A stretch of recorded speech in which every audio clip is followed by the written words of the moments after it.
Hello and welcome to the Candidates Forum for Los Angeles County Sheriff, brought to you by SCVTV, KHTS AM-1220, the Signal newspaper, and COC Cougar News.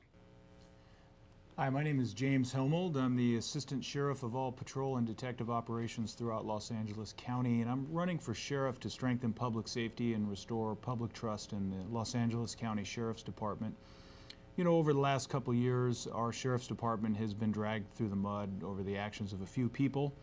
And these are very serious reforms that are required for the Sheriff's Department.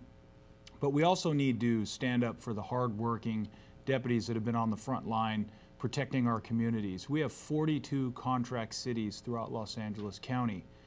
We police the jails, the courts, the Metro Rail, emergency operations. These are all important components of the Sheriff's Department. Your Sheriff's Department is unlike any other agency throughout the County of Los Angeles and quite frankly through the state. And we can always do better, and we should. We should always strive to have the highest level of ethics and integrity within the organization and effectiveness in each of our local communities. And that's what the Sheriff's Department does so well. We're responsive to local communities. We're not a one-size-fits-all approach. We empower our local communities by total involvement in knowing the areas and how to directly impact public safety in a positive way. So what I ask you to take into consideration is elect a sheriff who knows the Sheriff's Department, who knows how to implement reforms and will be effective to strengthen public safety and public trust in the Sheriff's Department. In light of the recent concerns that have plagued the Sheriff's Department and Sheriff Leroy Baca's early retirement, what do you do to restore public confidence for those who are concerned about the department? Well, that's a great question because this is, you know, Sheriff Baca's sudden retirement was based on the outcry from the public and that was brought in about the alleged corruption within the organization. And we should take a real approach at finding out what truly is going wrong with the Sheriff's Department, but also build on what's going right. What I won't do is rush to political hyperbole for the sake of my own personal gain. What I'll do, and it's really at the expense of the hardworking frontline deputy sheriffs and the community, what I'll do is look at real problems. I've already been involved in working with the jail commission. I was brought in as a commander to actually implement reforms. So there's been some great input by people even on this panel of candidates.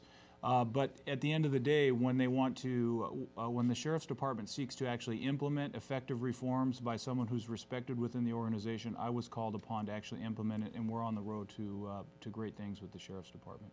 The next question is, how much oversight is too much as far as civilian involvement and intervention from the political arena?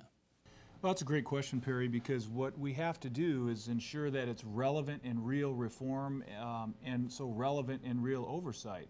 And the way to do that is to have two components to that, one of which would be oversight, which has attorney-client privilege, so you're truly impacting and really having a positive impact on the caseload that comes in for allegations of misconduct. And then part two of that would be having a community forum where there's the Sheriff's Department is reporting back to the community with regards to the status of this alleged misconduct, because what we don't want is to politicize allegations of corruption. We need to remove politics from the Sheriff's Department. We need to have real oversight, real accountability, as opposed to political hyperbole that comes when people try to dramatize the acts of misconduct. Let's really identify if there is misconduct and sincerely address it, as opposed to come up with political hyperbole.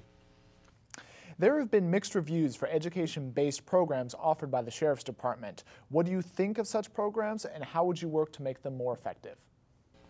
That's a great question, and it brings to light, it reminds me that here we are in the Santa Clarita Valley, and we're speaking to residents that are, you know, a lot of law enforcement officers and firemen and things of that nature. And so you talk about the nature that is debatable whether education-based incarceration in the jail has been effective. The reality is what are the concerns of the constituents up here? And it would be that, are we deploying our first line resources to ensure there's security within the jail and doing the primary duties? Part two of that would be the educational opportunities that are there. To me, it's very clear. You need a sheriff that doesn't change his answer in different audiences.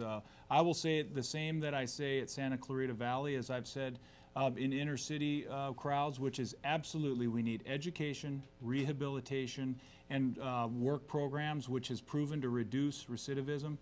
And the issue would be structuring it in a way where it actually impacts the sentences that are served and encourages the inmates to operate and actually function in an educational environment while keeping safety within the jail. As was previously mentioned, AB 109 has been roundly criticized by law enforcement officials.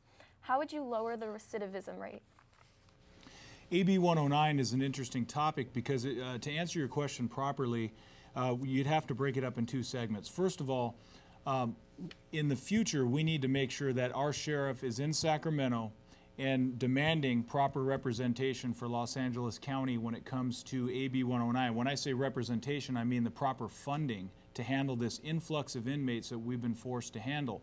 But part two of that is the reality, and this is where it gets to my whole reason for running for sheriff, which is we can have theories and ideas about the best way to operate our sheriff's department, but at the end of the day, we were provided that mandate with AB 109, so we had to deal with it. So while others theorize about the best practices that we'd like to wish for, what we've done to implement and make the best out of the AB 109 situation is properly manage the jail system so that we don't overreach for minor offenses and we focus our local law enforcement efforts on violent crime that are actually impacting public safety when we had burglaries into local residences, making sure we're prioritizing violence and those types of crimes first. The city of Santa Clarita is the sheriff's largest contract city. When the city of Santa Clarita funds a higher level of police services than does the county in the unincorporated areas, how do you ensure that police services in the unincorporated areas of the Santa Clarita Valley stay comparable? Well, that's a great question because it's at the essence of what the Los Angeles County Sheriff's Department does so well.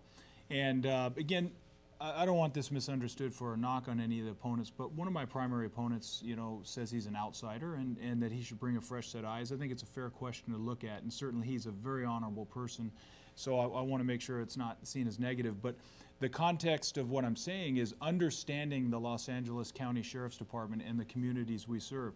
This is not just a one-size-fits-all approach. This is empowering our local commanding officers to have full function to work with their boss, which is really the city manager who represents the residents of Santa Clarita and the unincorporated areas.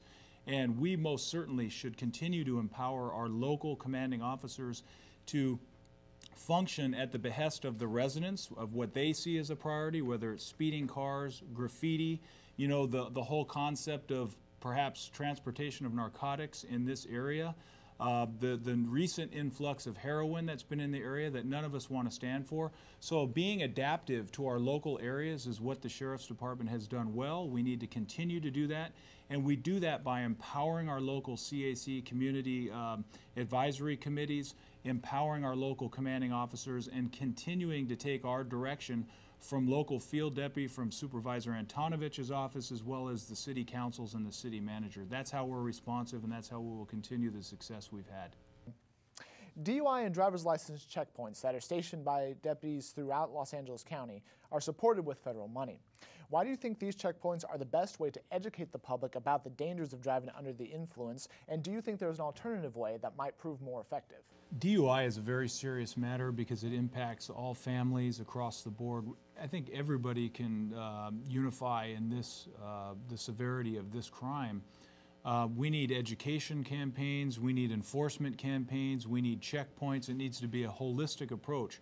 We need to get into the schools, we need to continue to empower the great work that Mothers Against Drunk Drivers have done over the years, and really put our foot down to stop this from occurring. And so just the clarity that comes from DUI checkpoints is awareness, and then occasionally enforcement that comes from that as well. But we will continue to get these educational campaigns and just frontline enforcement to stop this, this act of DUI. It cannot be accepted. If you had to choose between budget cuts for patrols versus for jail service, how would you make that determination? Well, I think all of us, because we're running for office, you would love to say that we wouldn't want to cut anywhere. So that's kind of the obvious answer. But to give respect to your question, if you had to make those critical choices, and by the way, those are real. That's a realistic question. We have been forced to make such decisions, and I'm here to tell you, right on the front end, the last place I would cut is on our streets and on our frontline law enforcement. Why? Because it's about our family safety. We do not want to impact family safety in any way. So I would be able to make those tough decisions by saying I will not cut from our frontline law enforcement.